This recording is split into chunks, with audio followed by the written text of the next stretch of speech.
Breaking right now on Fox 13 News at 9, an avalanche kills one person and sends another to the hospital in Summit County. We're live with what we know so far. Very heavy mountain snow and the valley rain and lots of wind. I'll put all of these forecast details together for you coming up. One group is looking to put the new Utah state flag to a vote after the state legislature passed a bill approving it last week. I also feel like I've been educated in ways that I never would have imagined. And Elizabeth Smart 20 years after her rescue. My interview with her and the Smart family spokesperson revealing new stories about the dramatic search.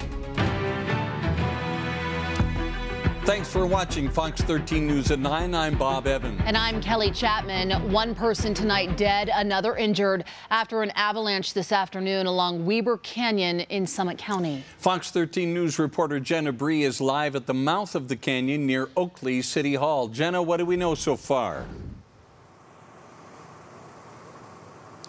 That's right, Bob and Kelly. We're just at the mouth of Weber Canyon Road, and the avalanche happened a few miles away from where we are. We just could not get a signal in there, but we did go up there just as the crews were heading out after a long rescue. The Summit County Sheriff's Office says the avalanche occurred around 3:30 in the afternoon. 2 men were reported buried under the snow. One of them was pronounced dead on the scene. The other was taken to the hospital and is expected to survive. Multiple agencies responded to help the Summit County Sheriff's search and rescue teams. Officials just want to remind people that with these winds and warming temperatures, it can be even easier to trigger avalanches. Reporting live in Oakley, Jenna Bree, Fox 13 News, Utah. Jenna, thank you. We are tracking more breaking news right now of a house explosion in Cache County. Happened at about 6 this evening in the 5600 block of SR 23 near Cache Junction. One neighbor told our news crew they could smell propane and heard an adult son call for help. Another neighbor said pieces of the house landed on his property a couple hundred yards away. We're still working to get official details. We'll pass those along to you as soon as we can. Also in Cache Valley, a roof collapsed in Wellsville this afternoon, forcing about 30 people to be evacuated. It happened at Wellsville Recovery. That's an addiction treatment facility near the 7800 block of Highway 89. There was also a gas smell at the time of the collapse. No one was hurt. All of this snow, of course, is prompting all kinds of problems out there. The avalanches, the roof collapses, and now we've got to worry about snowmelt, Dan. That's correct, as well as some rain on top of the snow. That's all coming in with a warm front tonight. You can see the cloud layer right here from the top of the Ochre Mountain camera, and Tooele Valley in the bottom right there. Yeah, this thing is coming in. Winter storm warnings from north to south across the Utah mountains, also extending north into Idaho and western Wyoming.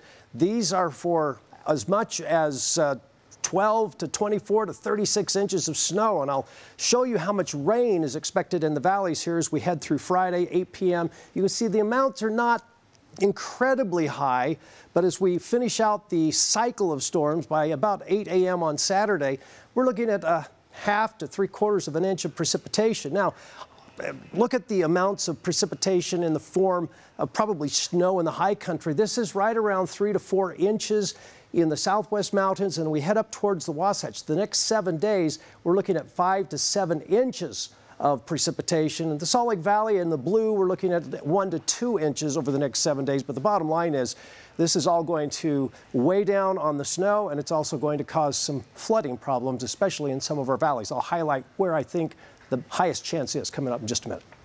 Thanks, Dan. Right now, the search is on for a missing teen from Magna. Here's a photo of Fatima Santos. She's 14 years old, about 5'2", 84 pounds, with auburn hair and hazel eyes. She was last seen wearing a black puffy coat. If you've seen her or know where she is, call Unified Police.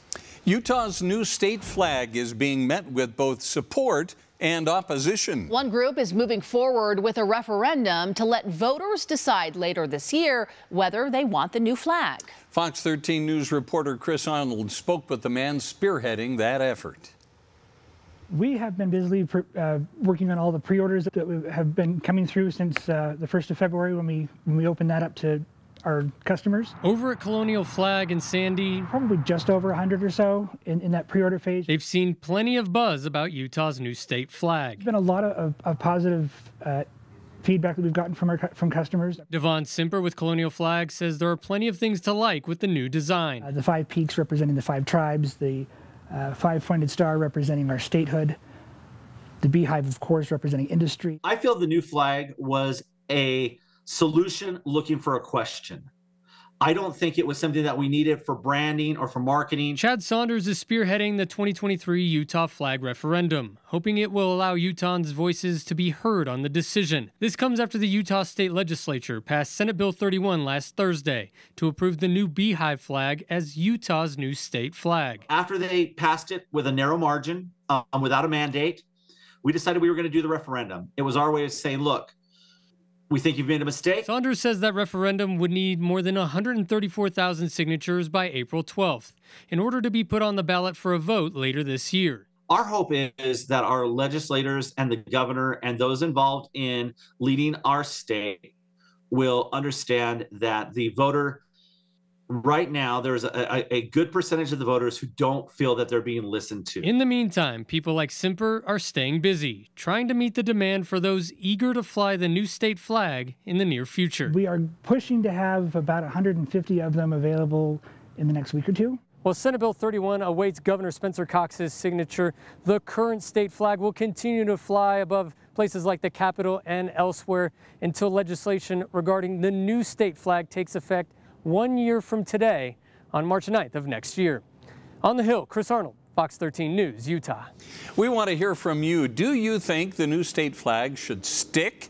Right now, the majority seems to like it and wants it to stay. If you want to weigh in, go to fox13now.com/voice or scan the QR code on your screen and click News. Results are in real time. Well, coming up, the sister of the man killed in a backcountry skiing accident talks about the life he led as a father of 3 young boys. And we talk one-on-one with the student who won a world championship for ice climbing in Finland. Jazz playing Game 4 of their 6-game road trip. Can they end their 4-game losing streak tonight against the Magic? I'll have the highlights coming up.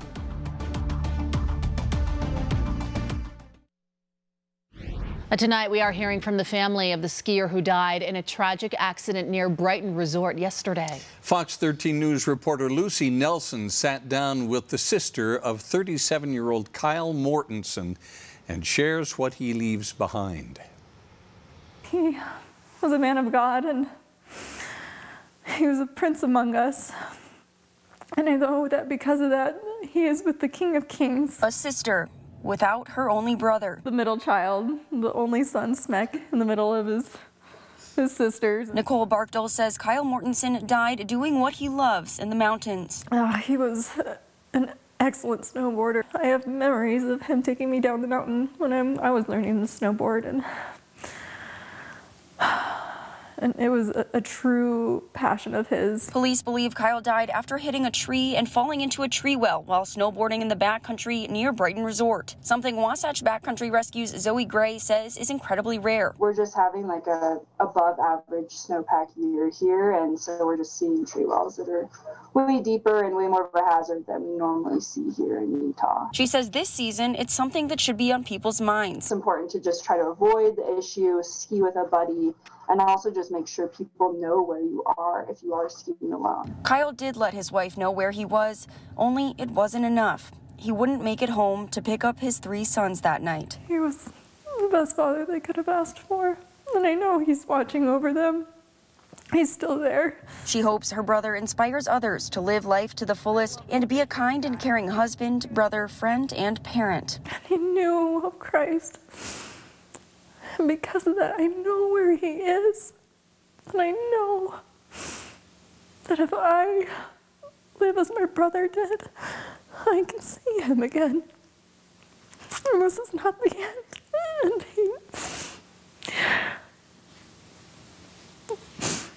And and I know that. In American Fork, Lucy Nelson, Fox 13 News, Utah. A link to a GoFundMe page for Kyle's son's future education is posted on our website, fox13now.com. Vandals are on the loose in Washington City after targeting several parks there. Police say there have been vandalism at Boilers Park, Nissen Park, Sienna Hills Park, also Shooting Star Park, and it all happened within the past week. Police say the vandals drew graffiti. They broke several bathroom fixtures. Police are now asking park goers to keep an eye out and report any suspicious activity.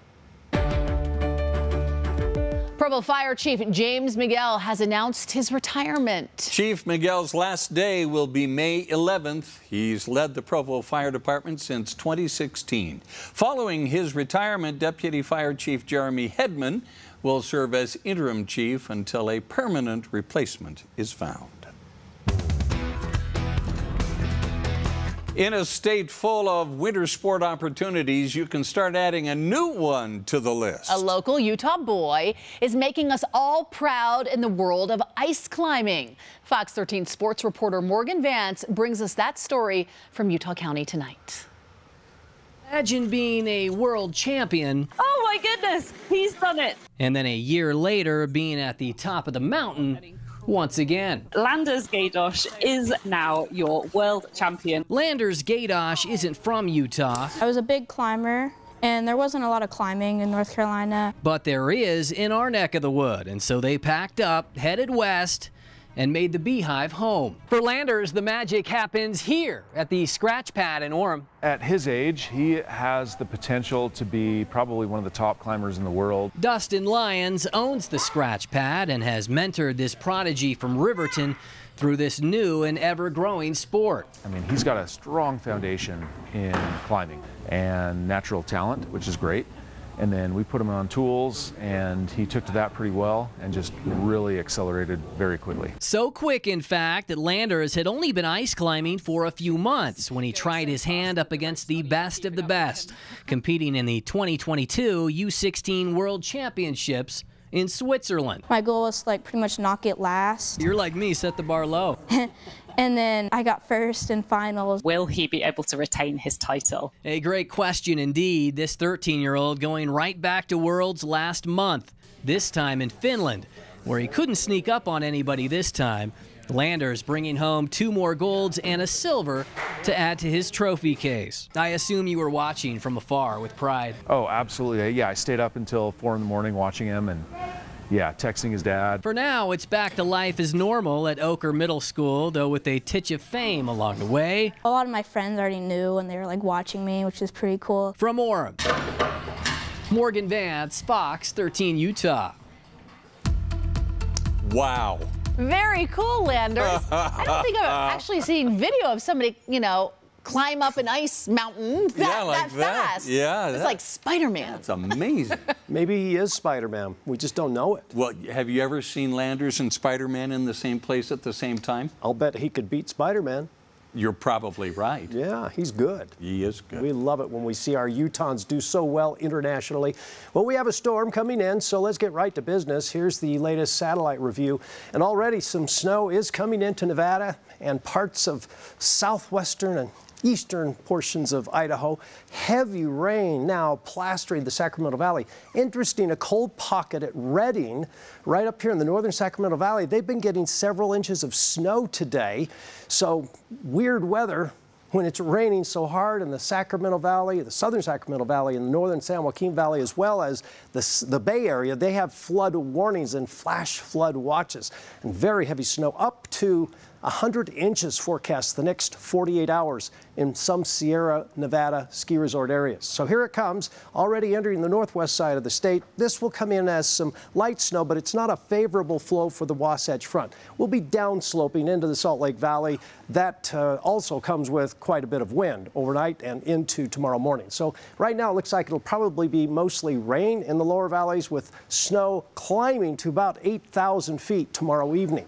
Here we are at 2 a.m. It's snowing in the Wasatch, it's snowing in the Uintas, and maybe a little break just for a little while we go between the warm front and the actual cold front, the onslaught of the atmospheric river, which is coming in Friday later in the day And you can see it's all rain in the valley. Snow level goes up. And then here's a cold front. This cold front actually will move into northern Utah so that Friday night and Saturday morning, we may change over to snow for just a little while in the valleys again. That'll help temper the amount of runoff that will happen. So some of our valleys like the Ogden Valley, Cache Valley, Park City area where there's a lot of snow on the ground and the rain could fall on that and cause some flooding. That may be mitigated a little bit by the passage of a cold front, which will cool things down a bit. Still showery across much of Utah Saturday afternoon into Saturday night. And here it comes northward once again for Sunday. Precipitation increases kind of slowly but surely across the state, and that'll keep the heavy snow going in the mountains. And here we are on Sunday. Possible thunder showers tomorrow and again on Sunday with the passage of the cold front. Monday we get into a little in-between weather, but the next 7 days look very wet. California getting over almost 10 to 15 inches of rain the next 7 days. And you translate that into snow, it's 10 to 15 feet or more. And the Wasatch Front, you have a little area right in here that's probably in the 5 to 7 inch range. That's a lot of snow for the Cottonwood Canyons. Most areas will get some fairly heavy precipitation. So let's look at it. Okay, over the next little while, that's a lot of snow, my friends. Okay, as we look at our forecast for St. George, 7 days. Occasional rain tomorrow and Saturday. It will be quite windy from the Black Ridge north along from New Harmony up towards Cedar City, the I-15 corridor, Cove Fort, into the Salt Lake and Tooele Valley's West Desert. Then we'll see the mix of precipitation on Saturday into Sunday. Monday's an in-between day, and then I say mix because it'll be snow in the mountains, southern Utah. Wednesday and Thursday, another atmospheric river. All right, for the Wasatch Front, it's up and down. The temperatures go up, the rain comes down, and then the temperatures go down, and the snow comes down, or something like that. Rain and snow showers Saturday into Sunday. Monday's a break day, but Tuesday late and Wednesday, more atmospheric river weather headed our way, which means the mountains continue to get plastered. My tie was off there again. Sorry about that. No, we were concentrating on that 7 day. It looks like a very active one, Dan. Thank you. Straight ahead, the TSA says new technology at Salt Lake International Airport will increase security. We'll tell you what it does and how it works. And Intermountain Health is trying a new way to treat heart problems through radiation. What doctors are saying about this state-of-the-art procedure and what it means for the Beehive State.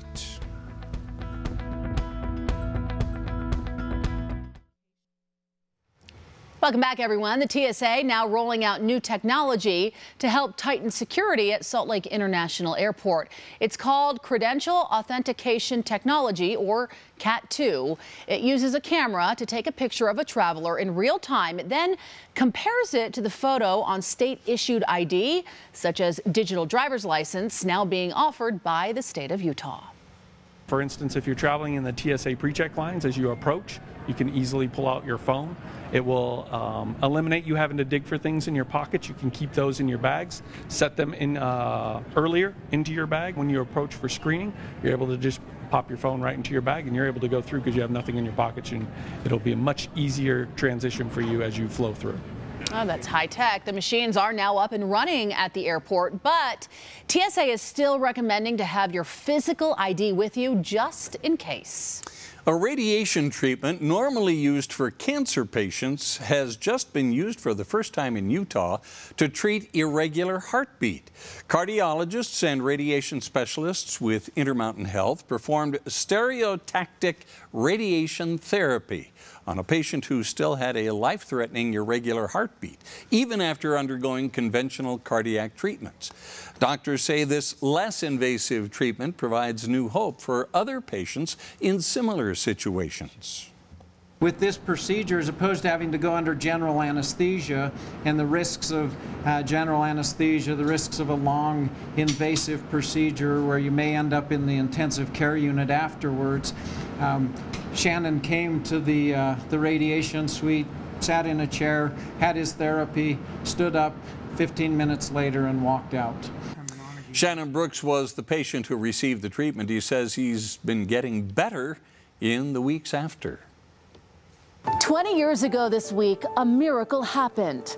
Elizabeth Smart was found about 20 miles away from where she was abducted 9 months earlier. But her story still surprises us. I think a lot of people probably thought I was dead. And new details I didn't expect to learn 20 years later. Is this ever going to end? Are they ever going to find her? What Elizabeth and the Smart family spokesperson shared with me in an interview you will only see here. Coming up after the break.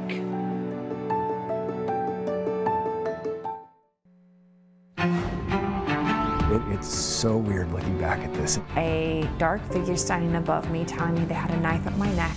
This is Fox 13 Breaking News. And we're going to take you to a press conference. Hi. Are we convinced that she was kidnapped? Yes, we are convinced that she was kidnapped. Oh my gosh, maybe.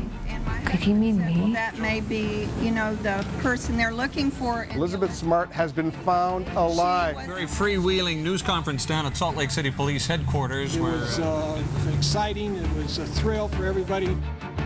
It was one of the biggest stories to ever come out of Utah, and this Sunday will be the 20-year anniversary of Elizabeth Smart being rescued. And as much as Elizabeth's story has been told, you're about to hear new details on the search and the day she was found.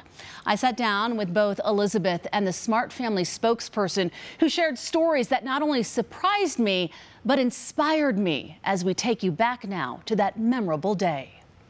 Here we go. Take boxes, bring it down. Ready to full. Take. Get ready to go to TSL.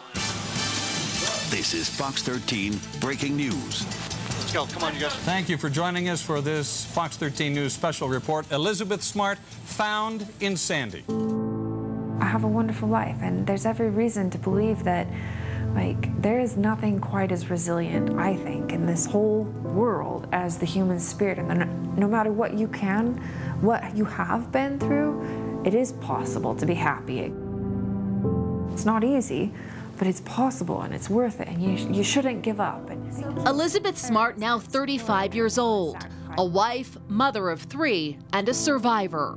She is physically, in appearance, she's physically good. She looks healthy. She does not appear to be physically harmed.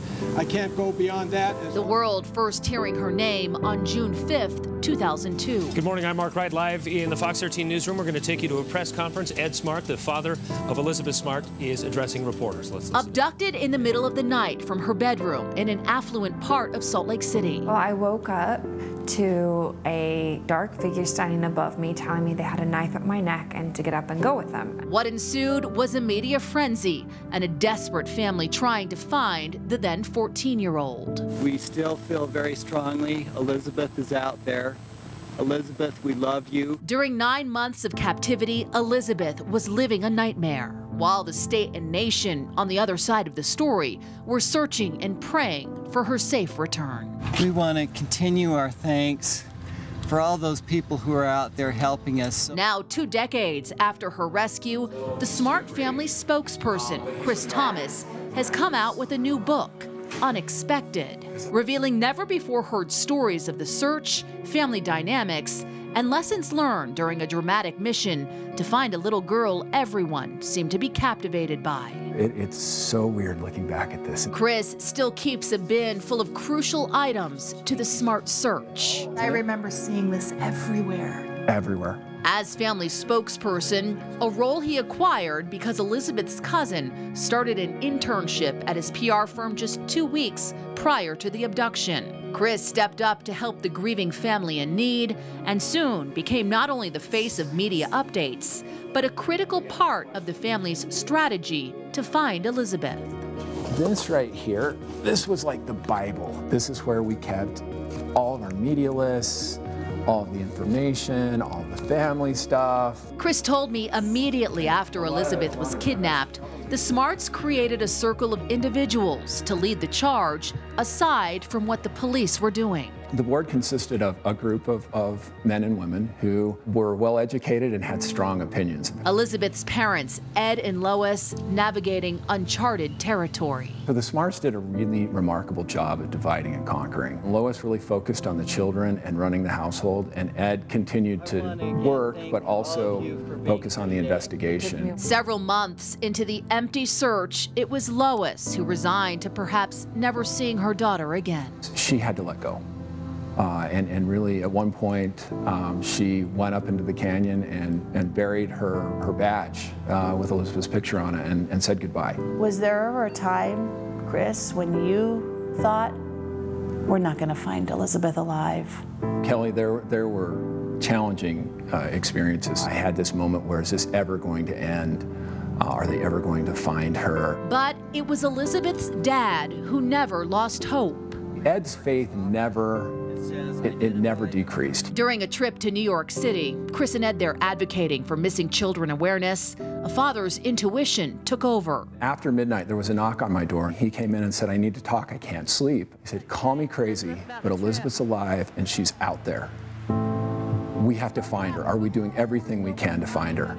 I went from my hope was fading to sky high. Like, what do we do? How do we get there? Meanwhile, back in Utah, a revelation by Mary Catherine, Elizabeth's younger sister whom she shared a bedroom, remembering details about a man who had worked on their roof as the one who took Elizabeth in the dark hours of the night. A break in the case, Chris says, was actually frustrating within the Smart family. Law enforcement sabotaged that. They told the media that that was something that I had concocted to get the story back into the news. But it was anything but a made-up story. On March 12th, 2003, Elizabeth spotted by Good Samaritans on State Street in Sandy. And we saw the 3 people walking off on the side of the road, and I made a remark to my husband, and my husband said, well, that may be, you know, the person they're looking for in the Elizabeth Smart case. Along with her captors, people recognized from a police sketch. And the police officer's like, no, we cannot. We need you to say who you are. You know, there's this girl, she's been missing now for a very long time. Her family's never stopped searching for her. They want her to come home more than anything in this world. And I was like, oh my gosh, maybe, could he mean me? Could he actually mean me? And it really wasn't until that moment that I was able to be like, I'm Elizabeth Smart. Are we convinced that she was kidnapped? Yes, we are convinced that she was kidnapped. And I got a phone call from Ed. He told me that he had been summoned to the Sandy City Police Department, not to talk to anyone, not to stop, to get there as quickly as he could. While Ed was on his way, Chris reached out to a longtime high school friend who just happened to be a detective for the Sandy City PD. So I started calling him incessantly until he finally answered and said, yeah, we've brought in an indigent teenager that we believe is Elizabeth Smart. And I took a deep breath and was trying to withhold the tears, saying, where did you find the body? And he said, what body? She's in the room next to me, she's alive. The family's spokesperson, first to receive the miraculous news and able to pass it on to a frantic father in the police parking lot. He was too afraid to go into the station, and one of the most remarkable parts of the experience was telling Ed that his daughter was alive and waiting for him. And the phone just went quiet after that. Well, I think you can imagine what the reunion was like. It was every bit of what you could imagine. It was emotional, it was exciting, the parents were in tears.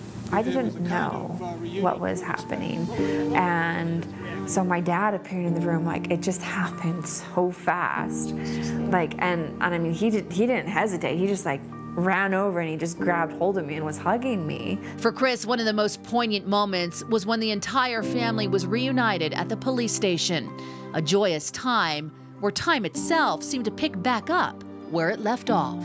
I was in the elevator when we went down to get into an unmarked police car to take her to Primary Children's Hospital. And in the elevator, Elizabeth and her brother Andrew get in the sparring match. I mean, it was incredible, where Andrew says, hey, guess what? I got straight A's. And Elizabeth said, what, did you cheat or something? And she elbows him, and I mean, it's sibling rivalry. Like, they'd never even left off. It was that same night, back at the Smart home, Chris was finally introduced by Ed to Elizabeth, a meeting 9 months in the making to last a lifetime, formed by a bond nobody should ever endure. And he said, Elizabeth, you don't know who this is, do you? And she's like, no. And he said, this is Chris.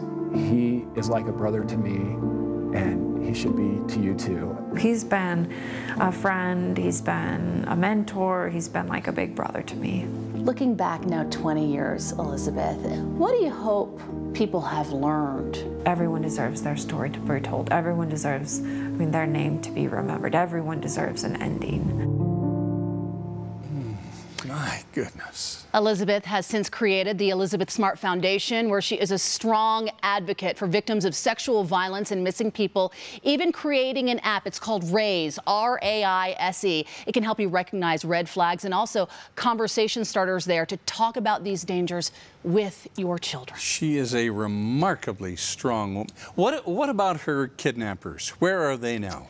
Brian David Mitchell is serving a life sentence in federal prison. Wanda Barzee has since been released. Yes, I tell you, this is really fascinating stuff. Well, Chris's book, 20 Years in the Making, it's called Unexpected. It is now available at all major booksellers. Kelly, thank you for taking us on this journey. Yeah, my honor.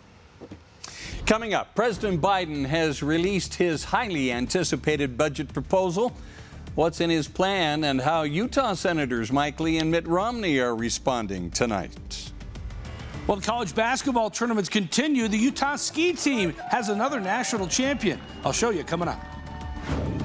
And the storm is already approaching. This is a warm front. It'll come with strong gusty winds, and then there'll be rain. Rain up to about 8,000 feet. I'll give you all the details coming up in just a minute.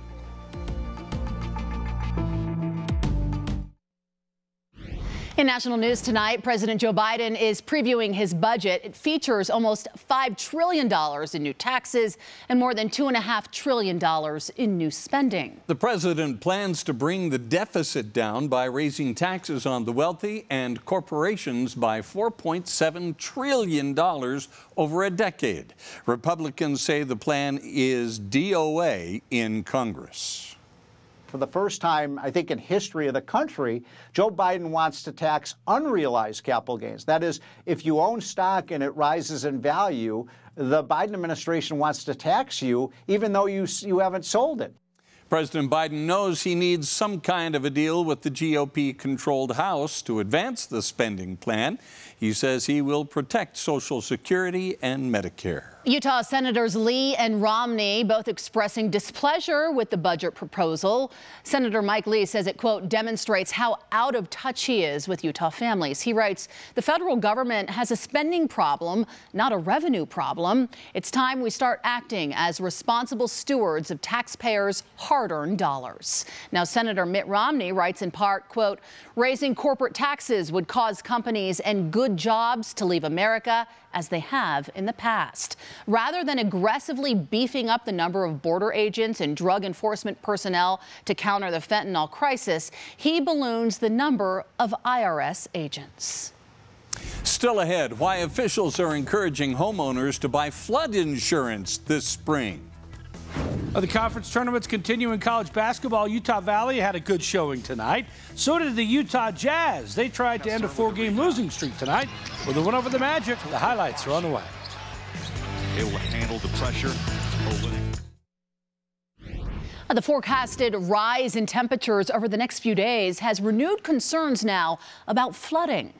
If you don't have flood insurance, community leaders think you should consider it. They are warning Utahns there could be flooding when the snowpack melts. Fox 13 News reporter Darian DeBrule has the information you need to know. We've seen a significant amount of snowpack in the mountains with a lot of water content.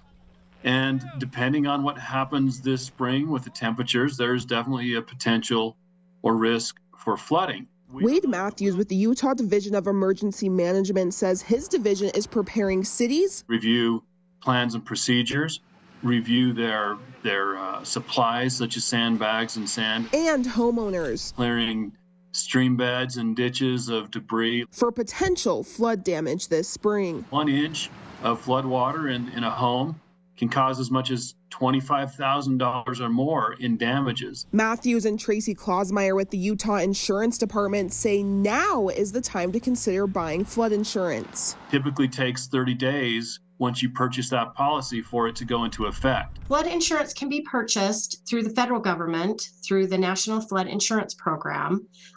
You can buy it directly from them, or you can contact your agent and see if they can if they're an authorized dealer. Contrary to some beliefs, Klausmeier says homeowners insurance does not cover flooding. It has never been covered by a homeowner's policy. That's why the National Flood Insurance Program was created. Nor does renters. They have to purchase a separate flood policy to insure their contents. Klausmeier recommends everyone speak to their insurance agent about their individual flooding risks and needs before purchasing. Understanding what it will fix and what it won't fix is so important, because people generally think, I have a policy, I have coverage, right? And it doesn't exactly work that way.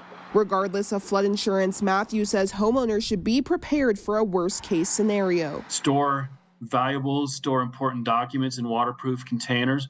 Be ready to move those things, valuable furniture, expensive furniture, electronics, to a higher floor if you've got a higher floor in the home. Should flooding be imminent, be prepared to evacuate. Darian DeBrule, Fox 13 News, Utah. For more information on flood insurance, go to floodsmart.gov.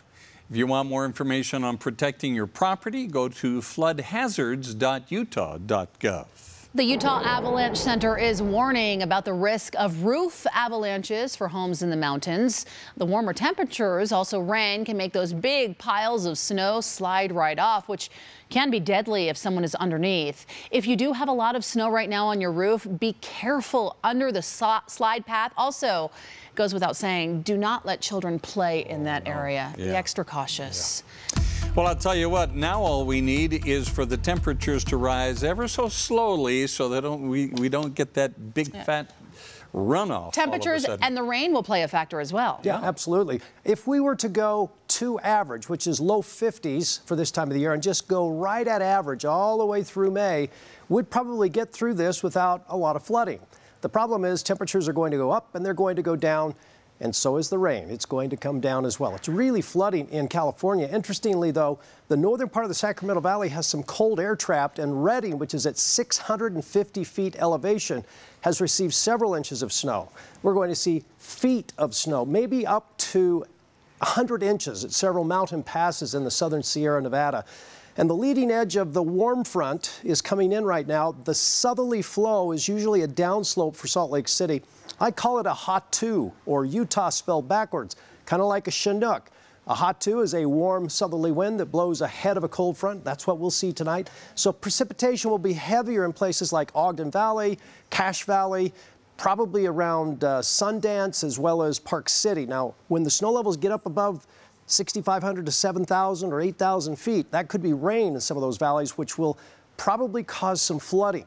Okay, so we're going to want to watch that very, very carefully, especially where the rain comes down on top of the already deep snow. In fact, Cache Valley has 22 inches on the ground. Timothy Wright, who's my friend, and he also works at the Climate Center in Utah, at Utah State University, says there's 5 inches of water in that 22 inches. So if you add another inch of water and it's melting, you can see what can happen with the precipitation. So here we go with the warm front.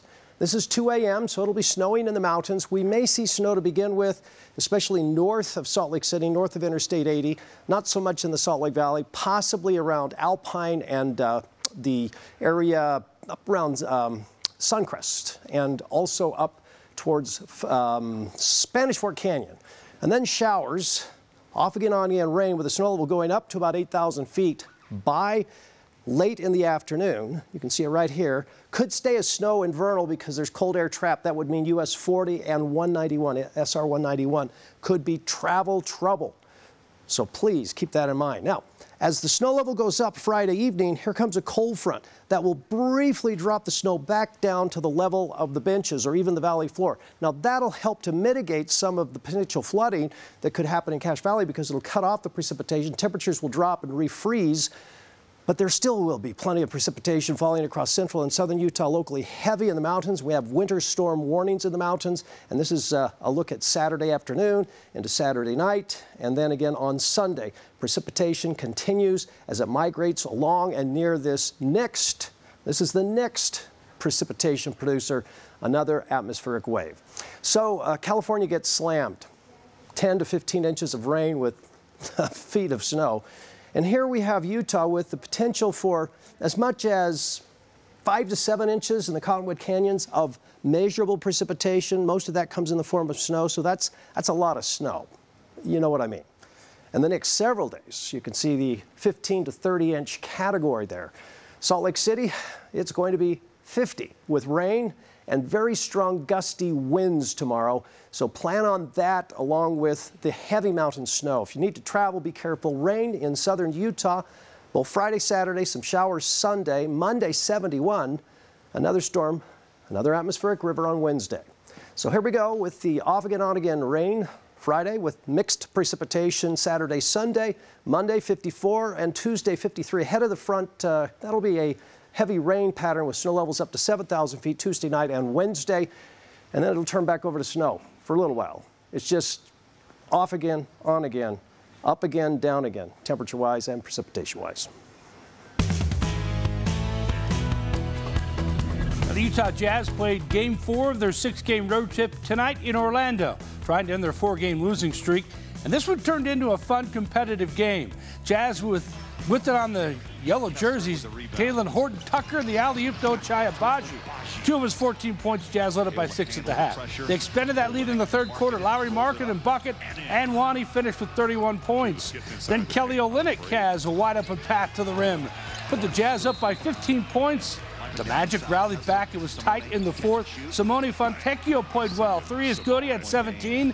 Here's THT. 3 is up and good. He had 23 points and 8 assists. Jazz were up by 6, but back came the Magic. Paolo Banchero, 3 of his 26. That cut the lead to 1 with 52 seconds to play. The Jazz responded. Walker Kessler with the offensive rebound. Put back in 13 points, 10 rebounds. 3-point play for the Jazz up 4. Then it's Markkanen to put the game away. The Jazz won at 131-124, ending their 4-game skid. They're now 32 and 35. Utah Valley took on Tarleton in the quarterfinals of the WAC tournament. Trey Woodbury knocks down the 3. He had 21 points. Justin Harmon played well. The reverse is good. 3-point play put UVU up 6. He led the Wolverines with 23. Then it's Aziz Badego with the alley-oop finish. He had 12 points. Utah Valley pulled ahead to win it 72-58 to advance to the semifinals. The Wolverines will play the winner between Utah Tech and Southern Utah. They're playing right now. So is Utah State, about to tip it off against New Mexico in the Mountain West quarterfinals. Day 2 of the NCAA Skiing Championships at Lake Placid, New York. This is Utah's Novi McCabe. She won the women's individual 5K freestyle national championship, her 2nd national title. The Utah team has moved up from 3rd to 2nd in the team standings. Big week on the PGA Tour with the Players Championship. Utah and Tony Finau, 17th hole with the island green. The ball comes up just short, lands on the grass, bounces back into the water. He made double bogey 5, shot a 1 over par 73. He's 9 shots off the lead. I think this is what Finau had in mind. Hayden Buckley was the 6th player to tee off on the 17th hole this morning. Ball started right, but he drew it back and lands above the hole, but came right back towards the stick, tracking towards the cup, and disappears. Hole in one. It's the 11th ace at 17 in the 49-year history of the Players' Championship. Oh, we'll be right back. So cool. A witness.